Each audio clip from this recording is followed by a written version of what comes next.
Hello everyone, welcome back to my channel. अगर आप मेरे चैनल पे नए हैं तो चैनल को सब्सक्राइब कर दीजिए। आज मैं उर्स रिवार्ड मांगा का हिंदी एक्सप्लेनेशन करूंगी। ये वीडियो पार्ट 15 ही है। रात को जियाओ यान की तरफ देखते हुए सोचता है, क्या मैंने उसका फायदा उठाया है। देन वो सोचने लगता है, नहीं, यान को भी ये बहुत पसंद आया। मैं सच में जल्दी से रिकवर होना चाहता हूँ ताकि मैं यान का फेस क्लियरली देख सकूँ। सुबह यान जाग जाता है। वो रेडी होते हुए जियाओ को बोलता है, तुम्हारा हीट ओवर हो चुका है, अभी तुम्हारे पास कोई रीजन नहीं है ना सामान तोड़ने का। ये सुन के जियाओ थोड़ा सरप्राइज हो जाता है। यान उसे बोलता है, अब तुम उठ जाओ एंड काम पे लग जाओ। अभी जियाओ उसका शर्ट पकड़ लेता है एंड ब्लश करते हुए बोलता है, फ्यूचर में अगर सेंसिटिव पीरियड अगेन आएंगे तो क्या मैं तुमसे मदद ले सकता हूँ। ये सुन के यान ब्लश करने लगता है एंड उसे हिट करते हुए बोलता है, आखिर तुम क्या सोच रहे हो। उस दिन के बाद से वो दोनों साथ में अच्छे से रहने लगे। उसके बाद हमें दिखाया जाता है, एक पर्सन यान को पूछता है, आखिर तुम क्यों फिजिशियन क्वालिफिकेशन एग्जाम देना चाहते हो। यान कॉन्फिडेंटली बोलता है कि लोगों की जान बचाना एंड उनकी मदद करना ये मेरा सपना है। स्कूल छुट्टी होने के बाद यान सोचता है, 3 दिन मेरा कंटिन्यू एग्जाम चला, मुझे पता नहीं वो घर पे अकेला कैसा रह रहा होगा। इसके बाद हमें 3 दिन पहले का सीन दिखाया जाता है। जियाओ यान को बोलता है, तुम्हारा एग्जाम जैसे भी जाए तुम वापस जल्दी घर आ जाना। यान पूछता है, मुझे जल्दी क्यों आना चाहिए। जियाओ बोलता है, मैं तुमसे कुछ इम्पोर्टेंट बात कहना चाहता हूँ। इसीलिए एग्जाम खत्म होने के बाद यान तुरंत घर वापस आ जाता है। यान सोचने लगता है, पता नहीं वो मुझसे क्या कहना चाहता है, पर वो देखता है कि घर पे कोई भी नहीं है।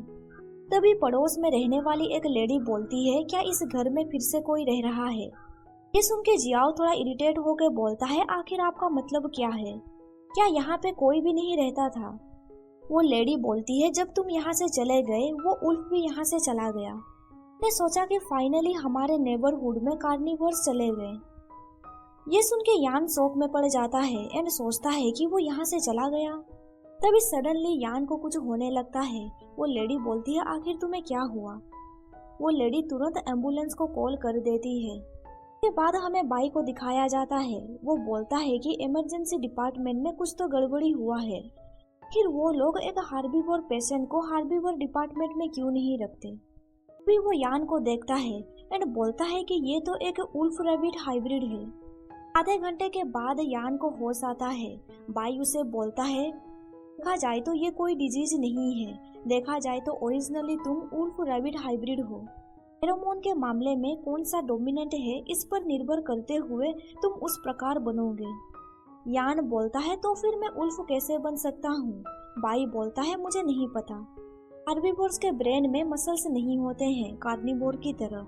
रैबिट होने में भी कोई बुराई नहीं है। यान बोलता है, नहीं, मेरा लवर एक उल्फ है, इसीलिए मुझे उल्फ वापस बनना है। सुन के बाई उसे बोलता है, अगर तुम वापस चेंज होना चाहते हो तो फिर तुम्हें इसे साइन करना होगा। यान पूछता है, ये क्या है। बाई बोलता है, ये ह्यूमन एक्सपेरिमेंट कॉन्ट्रैक्ट है। ऑनेस्टली बताऊं तो तुम स्पेशल हो। अगर तुम फेरोमोन एक्सपेरिमेंट में मेरा साथ दोगे तो फिर मैं वादा करता हूँ कि मैं तुम्हें वापस उल्फ बना सकता हूँ। ही तुम्हें मेडिकल एक्सपेंस भी देना नहीं पड़ेगा। बाई उसके करीब जाते हुए बोलता है, पर तुम्हें इसके बारे में सोचना होगा, एक्सपेरिमेंट के दौरान कुछ भी हो सकता है। यान बोलता है, मैंने सोच लिया है, मैं तुम्हें कोऑपरेट करने के लिए तैयार हूँ, पर तुम्हें मुझे वापस उल्फ बनाना होगा। ये सुन के बाई बोलता है, तुम अपने लवर के लिए ये सब कर रहे हो, तुम्हारा स्पेसीज चेंज हो चुका है, क्या वो फिर भी तुम्हें प्यार करेगा। मैं तुम्हें याद दिला देता हूँ कि ये टेस्ट इमोशनली स्टेबल नहीं है, तुम एक्सपेरिमेंट के दौरान रोने मत लग जाना। यान बोलता है, मैं नहीं रोऊंगा। यान न्यूज में देखता है कि सुबह 10 बजे जियाओ फैमिली के हायर को चुन लिया गया है एंड उसका नाम है जियाओ या, जो जियाओ फैमिली का एल्डेस्ट ग्रैंडसन है। वो यंग अल्फा लीडर है जो अनमैरिड है। न्यूज देख के यान शौक में पड़ जाता है एंड सोचता है वो जियाओ फैमिली का हायर है। इसके बाद हमें दिखाया जाता है, यान जियाओ के घर के बाहर खड़ा है। जियाओ बटलर को बोलता है, आज का नेक्स्ट शेड्यूल क्या है। बटलर बोलता है, दोपहर के 3 बजे आपको जियांग फैमिली के साथ मेडिकल कॉन्ट्रैक्ट करना है। सुन के जियाओ कोल्ड वॉइस में बोलता है, जितना पॉसिबल हो सकता है तुम टाइम को बढ़ाओ। जियाओ को देख के यान सोचता है, क्या वो कोल्ड पर्सन है? ऐसा लग रहा है उसके पास जाना डिफिकल्ट है।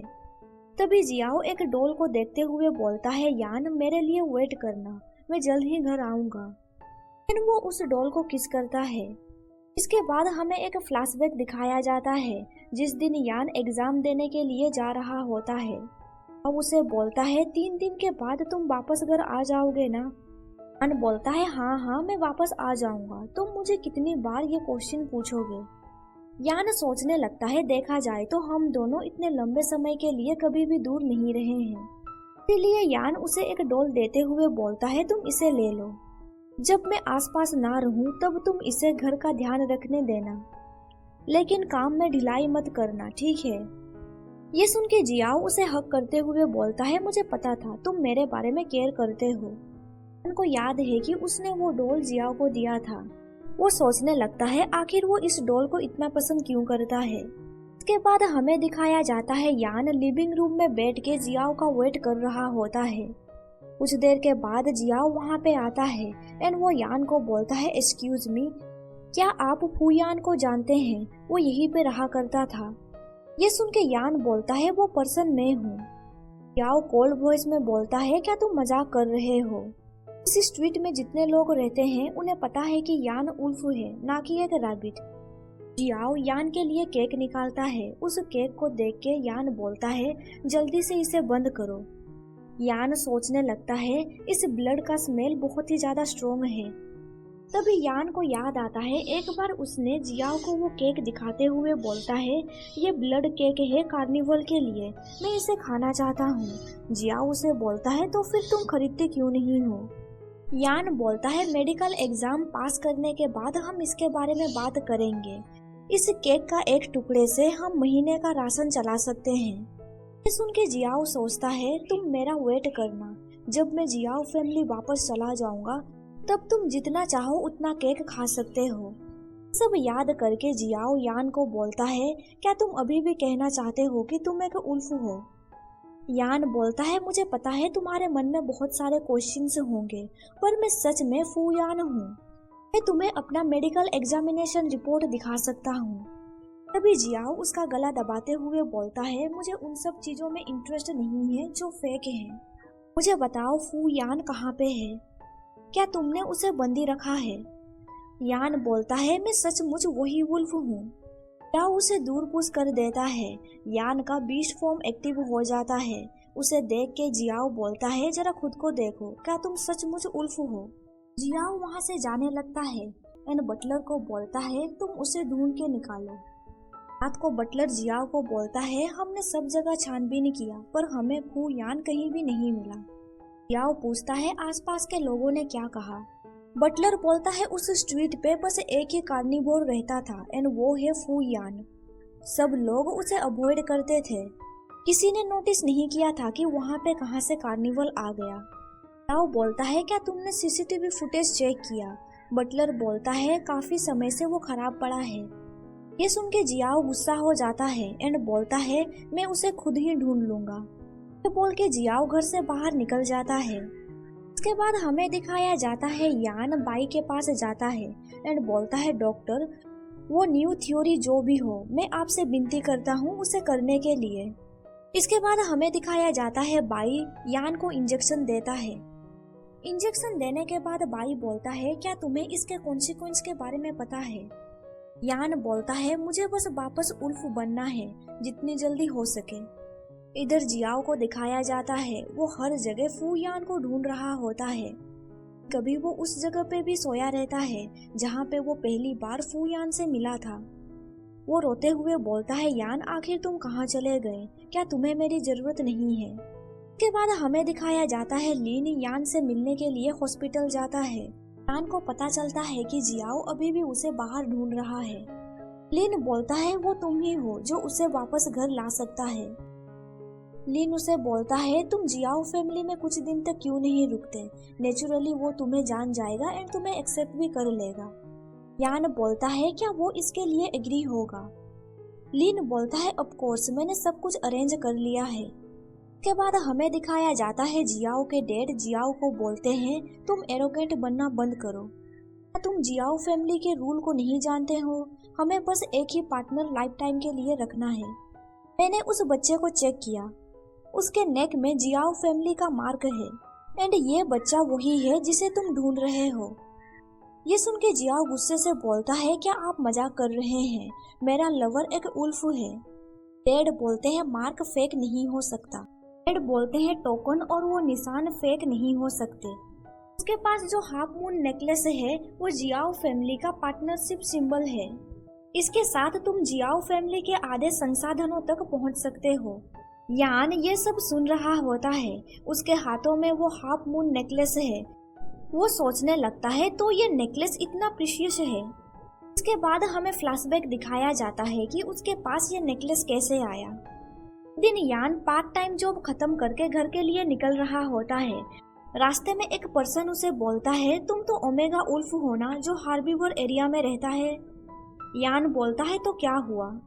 वो पर्सन बोलता है मैंने सुना कि तुम्हारे पास एक एक्सीलेंट अल्फा उल्फ है। ये सुन के यान कोल्ड वॉइस में बोलता है तो क्या हुआ?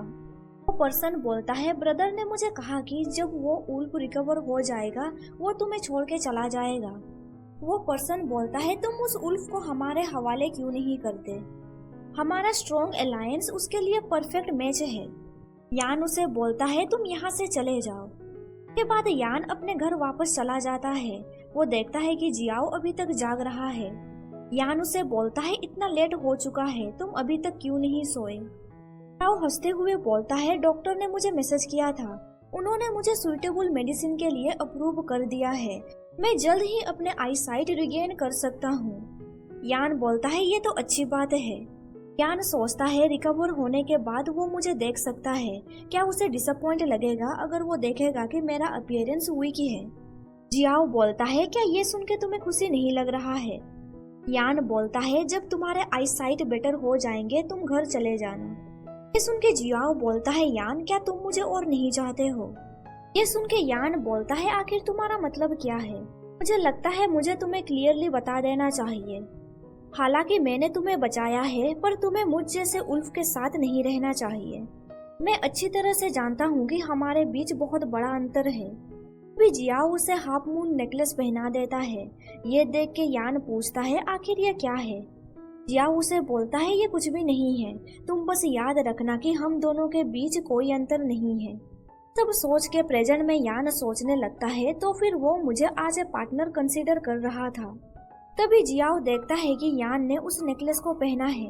वो तुरंत उसका गला दबाते हुए बोलता है तुम्हें ये नेकलेस कहाँ से मिला एंड यान कहाँ पे है? तभी लीन उन दोनों के बीच में आ जाता है एंड वो जियाओ को बोलता है तुम मेरे साथ चलो। जियाओ लीन के साथ स्टडी रूम जाता है। लीन उसे बोलता है तुम्हें उसे एक्सेप्ट करना होगा, बस उसे ही पता है कि यान कहाँ पे है। इसके अलावा तुम्हें पारिवारिक पद विरासत में मिला है, बड़ों को नाराज करना तुम्हारे लिए अच्छा नहीं है। ये सुन के जियाओ बोलता है मैं समझता हूँ। इसके बाद जियाओ यान के पास जाता है एंड बोलता है मैं तुम्हें सिर्फ 3 साल दूंगा, इस दौरान कोई भी कमी उजागर ना करना तो बेहतर होगा, वरना मैं तुम्हें जिंदा रहने पर पछताने पर मजबूर कर दूंगा। जियाओ सोचने लगता है जियाओ फैमिली को पूरी तरह से नियंत्रण करने के लिए मेरे लिए 3 साल काफी है। यान उसे बोलता है क्या तुम्हें याद है जब तुमने मुझे हाफ मून नेकलेस दिया था तब तुमने क्या कहा था?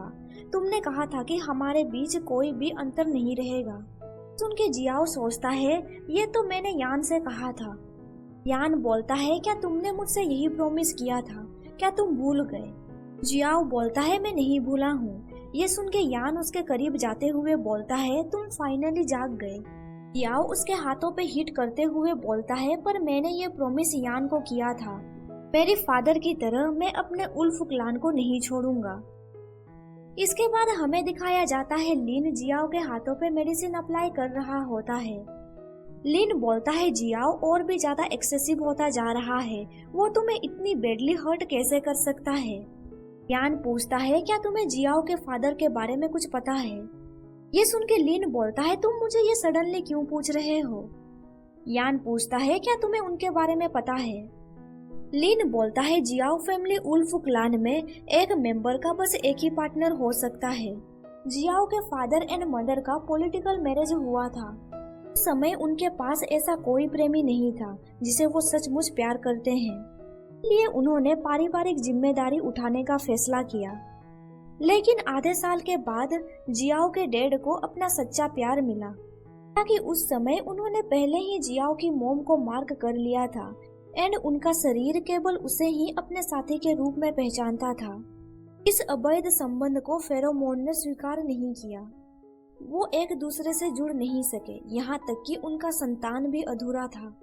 जियाओ के पैदा होने के बाद जियाओ के फैमिली को एक स्वस्थ उत्तराधिकारी प्राप्त हुआ, लेकिन उसके फादर का फेरोमोन केयोटिक होने लगा, जिससे उन्हें मृत्यु तक यातना सहनी पड़ी। सुन के यान बोलता है तो इसीलिए जियाओ मुझे इतना ढूंढ रहा है ताकि वो अपने फादर की तरह उल्फ क्लान को ना छोड़े। मैंने यान लिन को एक डॉल देते हुए बोलता है, क्या तुम ये डॉल जियाओ को दे सकते हो? तुम उसे मत कहना कि ये मेरी तरफ से है, उसे बस इतना कहना कि उसे 8 बजे पार्क में मिलना है। लिन पूछता है ये क्या है? यान बोलता है हालांकि मैं टेम्पररी के लिए वापस नहीं बदल सकता, फिर भी मुझे उसे बताना होगा कि मैं उसके साथ हूँ। उसने मुझे नहीं छोड़ा और मैंने भी उसे नहीं छोड़ा है।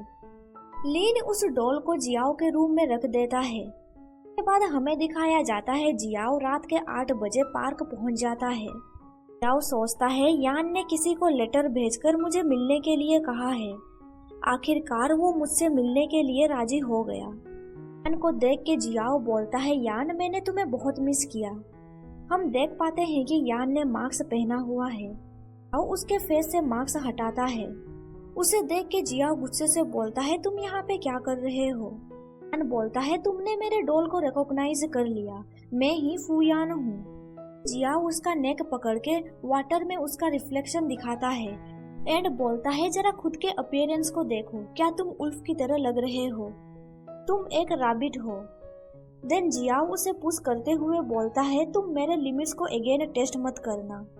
हालांकि तुम यान की तरह दिखते हो, पर मैं तुम्हें चूज नहीं करूंगा। नेक्स्ट टाइम मैं तुम्हें कोई मर्सी नहीं दिखाऊंगा। यान सोचने लगता है सिर्फ एक अलग स्पीसीज के कारण उसने सोचा कि मैं यान नहीं हूँ। उसने यह नहीं कहा था कि बस एक नजर से ही वो मुझे पहचान लेगा। इसके बाद 2 साल गुजर जाते हैं। यान बाई से मिलने के लिए हॉस्पिटल जाता है। यान उसे बोलता है क्या तुमने नहीं कहा था कि तुम्हारे पास एक नया मेडिसिन है? बाई उसे बोलता है इसके साइड इफेक्ट सिग्निफिकेंट हो सकते हैं। यान बोलता है मुझे कोई परवाह नहीं है, मैं बस वापस उल्फ बनना चाहता हूँ। बाई पूछता है क्या तुम श्योर हो? यान उससे इंजेक्शन ले लेता है एंड अपने बॉडी पे इंजेक्ट कर लेता है। देर के बाद हम देख पाते हैं कि उसके ईयर उल्फ की तरह है। देख के यान सोचता है क्या मैं वापस बदल चुका हूँ? इसके बाद सीन शिफ्ट होता है प्रेजेंट पे। सेन जियाओ का देखभाल कर रहा होता है। उसका फोरहेड को टच करते हुए सेन सोचता है लकीली उसका फीवर कम हो चुका है। जियाओ उसे बोलता है मुझे माफ कर दो, मैंने कभी भी तुम पे भरोसा नहीं किया था। यान बोलता है तुम्हें माफी मांगने की जरूरत नहीं है, मैं तुम्हारे लिए खाना लेके आता हूँ, तुम तब तक रेस्ट करो। के बाद हमें दिखाया जाता है सेन फूड कलेक्ट कर रहा होता है। वो सोचने लगता है पता नहीं किंची कब हमें लेने के लिए आएगा। जियाओ के साथ इंटरेक्ट करने में मुझे स्ट्रेंज फील हो रहा है। फिर वहाँ पे उल्फ का झुंड आ जाता है। वो सेन को घेर लेते हैं। तो जियाओ का नींद टूट जाता है एंड वो सोचने लगता है क्या अभी अभी मैंने वाइल्ड उल्फ का हाउलिंग सुना। फिर हमें दिखाया जाता है सेन एक पेड़ के ऊपर चढ़ जाता है एंड वो सोचता है मैं बस किंची का आने का वेट कर सकता हूँ। तभी पेड़ का डाली टूट जाता है एंड सेन नीचे गिर जाता है। एक उल्फ उसके ऊपर हमला करने के लिए आगे बढ़ता है। तभी एक दूसरा उल्फ आके उसे काटने लगता है। उस उल्फ को देखे बाकी के उल्फ वहाँ से भाग जाते हैं। सेन सोचने लगता है क्या ये उल्फ मुझे प्रोटेक्ट कर रहा है। उस उल्फ को सामने से देख के सेन सोचता है ये तो वाइल्ड उल्फ नहीं है। तभी वो उल्फ ह्यूमन फॉर्म में आ जाता है। तभी वहाँ पे केंची भी पहुँच जाता है। केंची पूछता है आखिर यहाँ पे क्या हुआ था। सेन बोलता है जियाओ ने अभी खुद को ट्रांसफॉर्म किया था, उसे अभी हॉस्पिटल ले जाना जरूरी है। ये सुन के केंची शौक में पड़ जाता है एंड सोचता है ये लड़का कितना रेकलेस है। के बाद सीन शिफ्ट होता है हान के ऊपर। हान सोचता है जब से मैंने लिन के साथ आर्ग्यूमेंट किया था तब से वो मुझे इग्नोर कर रहा है। बहुत दिन गुजर चुके हैं एंड उसने अभी तक डिनर भी नहीं किया है। तभी चोचू बोलता है, अंकल आप इतने डरे हुए क्यों लग रहे हैं? हान बोलता है, अंकल लिन मुझे इग्नोर कर रहे हैं। मैं डर रहा हूँ क्योंकि वो अपना केयर ठीक से नहीं कर रहे हैं। चोचू बोलता है, मैं आपकी मदद करूंगा। के बाद हमें दिखाया जाता है लिन अपने रूम में बुक पढ़ रहा होता है। तभी कोई उसके डोर पे नॉक करता है। लिन बोलता है, यहाँ से चले जाओ। तभी चोचू रूम के अंदर घुस जाता है एंड बोलता है, अंकल लिन डिनर रेडी हो चुका है। लिन बोलता है, मुझे भूख नहीं लग रहा है, मैं रेस्ट करना चाहता हूँ। सुन के चोचू बेड में लेट जाता है एंड बोलता है, चोचू आपकी सोने में मदद करेगा। लिन बोलता है, मैं अभी तुम्हारे साथ खेलने के मूड में नहीं हूँ। पर कुछ देर के बाद चोचू वहीं पे सो जाता है। देख के लिन भी उसे हग करते हुए सो जाता है।